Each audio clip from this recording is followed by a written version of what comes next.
ব্রিটেনের আসন্ন নির্বাচনে বাঙালি ও এশিয়ান কমিউনিটির সমর্থন আদায়ের লক্ষ্যে বার্মিংহামের বাঙালি অধ্যুষিত এলাকা স্মল হিতে প্রচারণা চালিয়েছেন লেবার পার্টির প্রার্থী শাবানা মাহমুদ। বার্মিংহাম থেকে জয়নাল ইসলাম জানান, বার্মিংহাম লেবার ফ্রেন্ডস অব বাংলাদেশের উদ্যোগে তার পক্ষে প্রচারণায় যোগ দেন বাংলাদেশে নিযুক্ত সাবেক British high commissioner Anwar Chowdhury.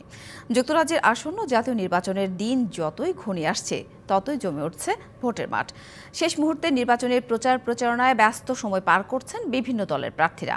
Anwar Chowdhury labour পার্টির প্রার্থী শাবানা মাহমুদকে বাঙালির অকৃত্রিম বন্ধু হিসেবে আখ্যায়িত করে তাকে ভোট দেওয়ার অনুরোধ জানান।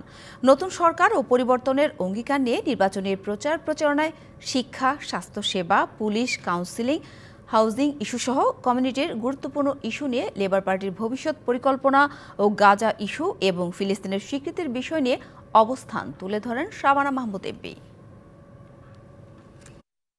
নগদের কাছে সব গ্রাহকই প্রিয়, তাই তো সারা দেশে ক্যাশ আউট চার্জ সবচেয়ে কম।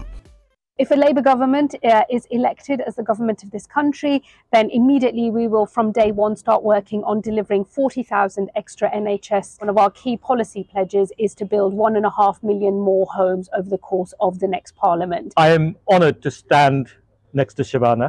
I've come to support her because she has been an outstanding MP for the British Bangladeshi community here, in fact for all communities.